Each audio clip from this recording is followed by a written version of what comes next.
Good morning, Drive at Tribe. How you doing, Drive Tribe? It is the Drive at 5 at 6:05 today. Apologies for being late, but it is spring break for my kiddos, and that makes me not want to get out of bed either. That said, I'm here. We're together. We're back having fun, and today we have a really good lesson for you. And that lesson is a follow-up from last week. It's we call these Teachable Moment Tuesdays. So this Teachable Moment Tuesday will be about how to actively listen.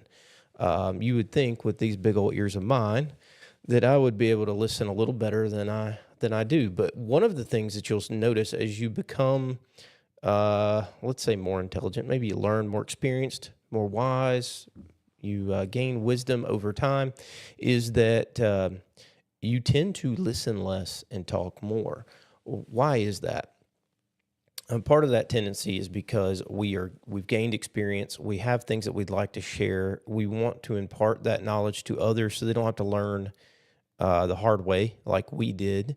And so you're trying to share that information. So out of a love of other people and wanting to pass along the knowledge that you've learned, which is an exciting thing, right? You've learned some things and you want to hand those things out. Part of ingraining a lesson in your own mind is to teach others. And it's an important step in building synthesis into your learning. So you can then synthesize ideas from concepts that you've already learned. You build the foundation, and then you're able to hit that, the top of the pyramid and really put two ideas together and then, go do on your own. That said, that doesn't necessarily work when building relationships. Sometimes it's okay not, especially with your kids, for example, or even, with your wife. If you know something and they're learning it for the first time, their excitement matters too. They want to share that thing with you. And you can really throw water on the fire, so to speak, or on the of excitement of that sharing when you just say, yeah, I already knew that. Ooh, that one hurts.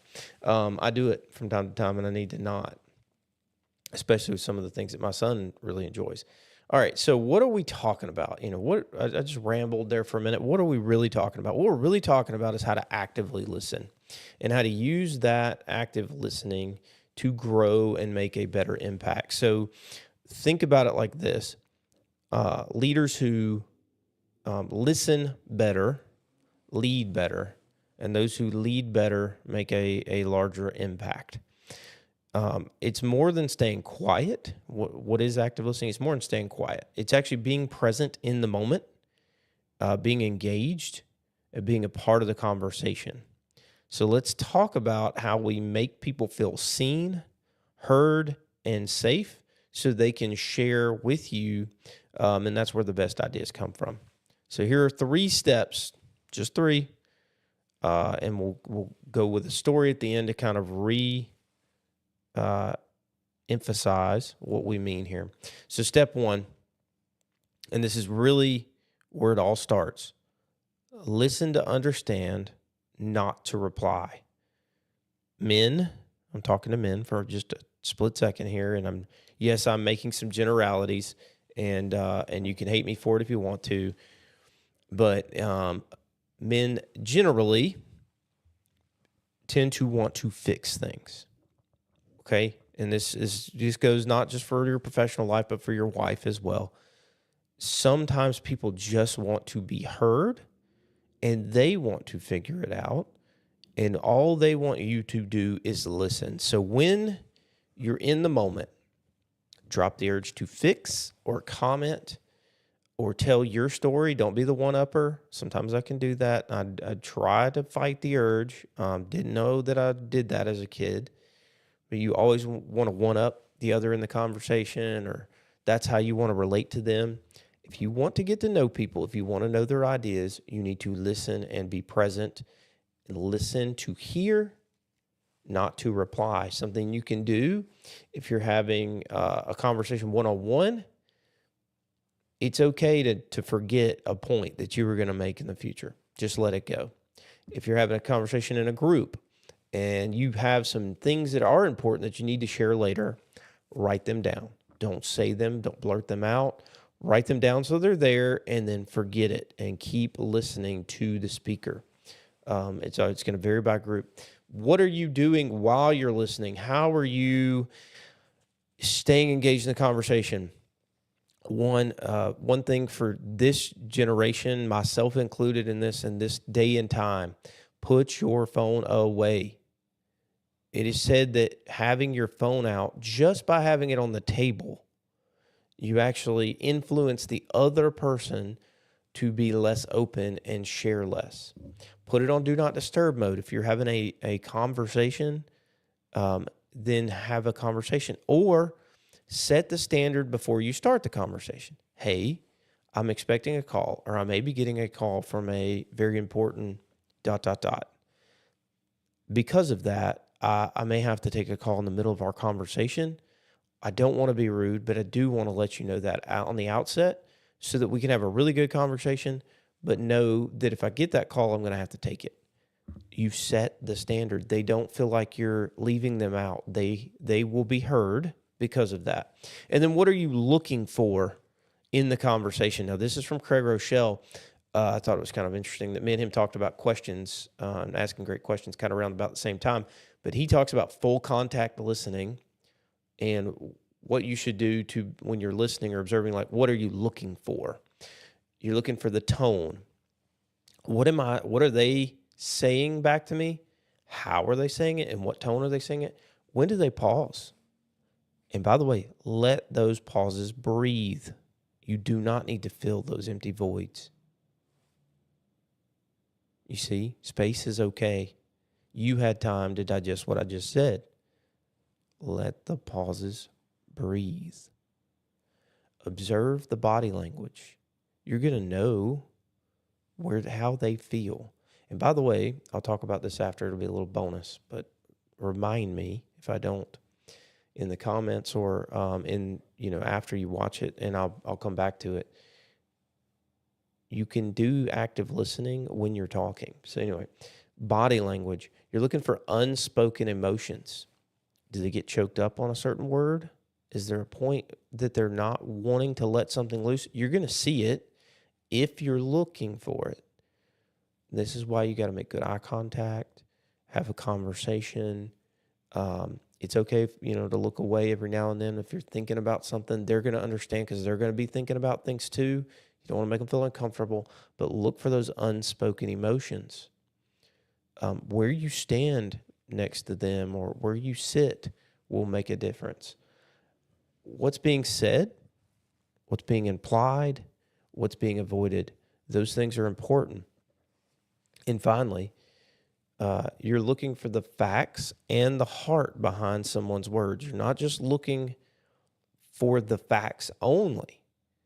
This is something that I have friends that we commonly talk past each other because we get hung up on a certain word or a certain phrase. It doesn't matter. As long as we understand where each other is, where we're coming from on both sides of the conversation, and I'm going to teach you how to reframe so that you can keep going. That's really important to look at, not just the facts, but where the heart is of the person. I used to call it the spirit of the law or the spirit of the contract. Okay, so as you listen for those, step 2, reflect what you hear. Okay, so as I'm listening and I'm hearing you talk, this is where I can reframe. If I think I'm hearing you say a certain thing, I can say, what I'm hearing you say is, and give you opportunity to then clarify. Did I hear you? Did I hear you right? Or was I just not catching on what you were saying? Or it sounds like this. Okay, and then I'm giving you the opportunity to speak again. The other thing you can ask is some direct follow-up questions. Just kind of quick. Just want to get some clarity. When you say this word, let's say, me and my friend were talking about vision yesterday. When you say vision, do you mean this?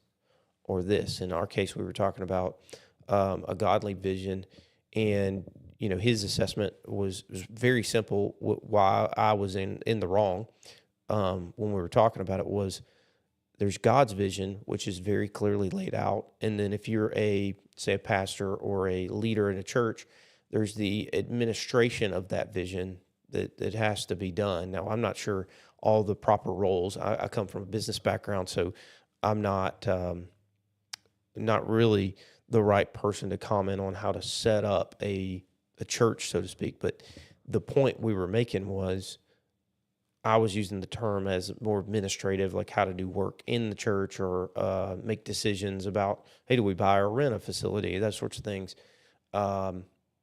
They were looking at it as, well, God's vision's already there. So the point is it's okay to ask clarifying questions because then the conversation can continue. Then you can reflect also on the verbal and nonverbal cues and kind of use that to ask the right questions. So again, asking those follow-up questions, asking those open-ended questions, and reflecting what you hear. It sounds like what I'm hearing you say is, am I hearing you correctly when you said, did this word mean? Okay, cool. Or if there's an acronym, use that sort of thing. Step 3, stay curious. This goes back to my Ted Lasso example. Be curious, not judgmental. Don't let your face have subtitles and betray your intentions. Because in a brief moment, if you wince at the wrong thing, if you make a face, if you can't control yourself, you will not get all the information back from them. What did I say earlier? When you are talking, there's a way to actively listen. I'm observing your posture. I'm observing your body language. I'm observing, do your lips purse up because you want to make a statement? You can actively listen while speaking. Now, that's not what the point of this message is, but understand the person on the other side who's speaking to you, they're probably actively listening, especially if it's an emotionally charged conversation. And so you want to observe you want to keep yourself under control, especially your face and your body language, so that you continue to show an open posture. And then you ask questions to stay curious. Can you tell me more?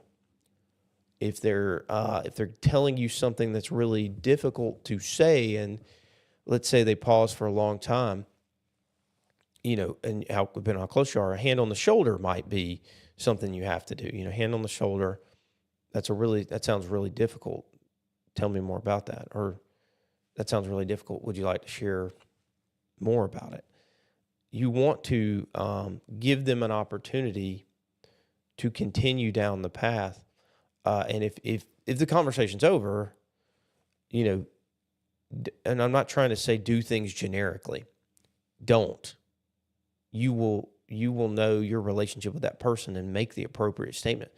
But things like that must have been very meaningful to you. Let's say they're telling you a story about a parent or grandparent that's passed on. Those sorts of things you want to validate without being awkward or weird. And you can use phrases like, that must have been difficult, or it must be difficult. This gives them the opportunity to go, okay, they heard me. I've been heard. And you didn't need to solve the problem right then. And in some cases, you're not going to be able to solve the problem. And then you want to respond with empathy. That's another thing. As you're talking to them, the story will continue and you'll learn more if you can respond with empathy. And that's why we talk about leading with your ears. Listening to your people, listening to the people you work with, your team members, your colleagues, your spouse, your kids. I promise you will see the light bulbs go on if they've been unheard and you listen to them. Okay? That's what makes active listening just an absolute secret weapon. So I gave you last week how to ask good questions. Like we talked about that. And no, I'm not perfect at that. I'm sure there's 50 other people that'll give you good questions asked. I tried to give you some in the follow-ups. But if you don't, pair that up with actively listening, the questions mean nothing. You have to listen to the responses to those questions to really make a change. So let me tell you about one of the best listeners of all time. And let's just, kind of end with a story. I'm going to give you 2 stories. One is a personal story to me. One is a story that I happened upon both in my research, but then went and watched on TikTok. And I know people have their opinions about TikTok, but short form video, for whatever it's worth, whether that's YouTube Shorts or TikTok, has brought things back up for me and captured things from the past that are really hard to find. And in this particular one, it's from 1980. Obviously, wasn't around at the time, but a young boy named Jeffrey Ellinger appeared on Mr. Rogers' Neighborhood. So Fred Rogers is Mr. Rogers, and Jeffrey was rolling around in an electric wheelchair on the front porch area, the yard area of Mr. Rogers' Neighborhood. And it wasn't the equipment, but the conversation that was really important that took place. And what Mr. Rogers did, and this is something that as adults you can do with children, and it makes a huge difference. The first thing, Mr. Rogers squatted down and got on eye level with Jeffrey. So Jeffrey's in his wheelchair, and Mr. Rogers didn't really talk at Jeffrey. He had a conversation with him. And he asked him, that's a mighty cool, wheelchair you got there. Jeffrey, can you tell us a little bit about it? And then he had a conversation with him. Oh, can you tell me about some of the doctors that you dealt with? And poor Jeffrey had some nerve problems, and they had to try to cut out some issues. I think there may have been a tumor, and caused him to lose some feeling. But Jeffrey's so proud to talk about something he knew more about than others, but also he could impart knowledge to help other kids or people that were in the same situation. And he was such a bright little kid, just a heart of gold. But part of what brought that out was Mr. Rogers listened to him, let him talk, made Jeffrey feel like the expert, because he was, in what he was doing. And there was a point where he talked about he had this something going on in his stomach, and he used, the term, and Mr. Rogers said, "No, hold on. What was that term again?" And he said it, and he goes, "Now, what does that mean?" And Jeffrey said, "Well, I don't know what it means, but I know it didn't feel good." And Mr. Rogers said, well, sorry about that. But he also said, "And you say it really well," because he can pronounce it. So it was just this amazing interaction. And at the end, Mr. Rogers has a song called "It's You I Like." And, it's you I like. It's not the things you wear. It's not what you do with your hair, but it's you I like. And him and Jeffrey sang that together. And when they did that, you could see just, Jeffrey's eyes light up. And my point in all of this is to tell you that if you want to activate the benefits of building relationships and building a team, people need to be seen and heard and feel like they're validated. And I promise you that we're smarter together than we are separately. So if you can lead with your ears, you'll have a lot more success. Now, I'm going to give you an example for me that this occurred. I was at a cell group, is what they call it, a small group at church. And we read the message, we did the Bible study portion, and then everybody was able to talk about what they felt, give their opinion, cite examples or so on and so forth. And I can be a lot for a lot of people. My personality, when I'm in those situations, I'm making all kind of connections at 1,000,000 miles a minute. Well, hello, Brandy. What are you in town for? Okay, we're going to talk after. But yes, I mean that's the thing that for me, I have to watch myself. It is one of the things that I am the most talented at doing is talking over people, because I get in these chain reaction brain events. And so I'm having one of those in the middle of this small group meeting. And I just so happened to pause long enough to hear two other people spoke, and I'd seen her start to speak a couple of times. And I said, Miss So-and-so, I think we skipped over you. Do you want to go ahead and give what, you had to say?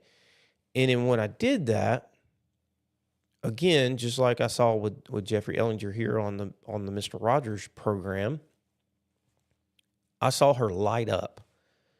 And then she started to give this testimony. And it was, first of all, thank goodness we stopped, because it was the right thing we all needed to hear in the moment. But then afterwards, our relationship changed. And we were friends from that point forward, closer than we'd ever been before. Me and her husband, because she had been heard in a moment when she had something very important to her to share. And so what I'll say for you as a challenge today, look for those moments. I promise you there's somebody on your team, in your family, that's not being heard as much as they want to be heard. Maybe they're acting out. Maybe they're misbehaving if it's your children. Maybe they're misbehaving if it's your teammate or your husband or your wife. Take a moment, pause what you're doing, turn off your TV show, your phone, your whatever, and actively listen and see if they don't tell you what they need or impart something upon you that you never would have heard otherwise. So that is where I will challenge you today. Lead with your ears. And for our verse of the day, we're going to go to James 1:19, and it says, everyone should be quick to listen, slow to speak, and slow to become angry. And I'll leave it at that. Don't underestimate the power of truly listening. There's a reason we have 2 ears and 1 mouth. Absolutely, Brent. That is where our best business decisions come from, and it's where our best life decisions come from. Is I call it the brain trust. You find the people you trust, and you listen to them on the matters that matter most. So today, go out, practice this. Try to actively listen. Follow the steps. Lean in. Look for those body language cues and the information that's coming to you that's not said and is said. Look for the heart of the conversation, and then ask those follow-up questions. Frame things for the people. I'm hearing you say, or I thought I heard you say, could you clarify? And respond and reflect, and you will ultimately win when you actively listen. I appreciate you guys. I'm excited to continue the show and us to continue to build on the lessons that we've learned. We love you all. We want you to continue to succeed. If there's any questions you have or any thoughts you have, please put them in the comments. Like, subscribe, share, all the things that the typical YouTuber or Facebooker would say. But with that, I hate to say it, but see you real soon, because at the end of the day, the day got to end.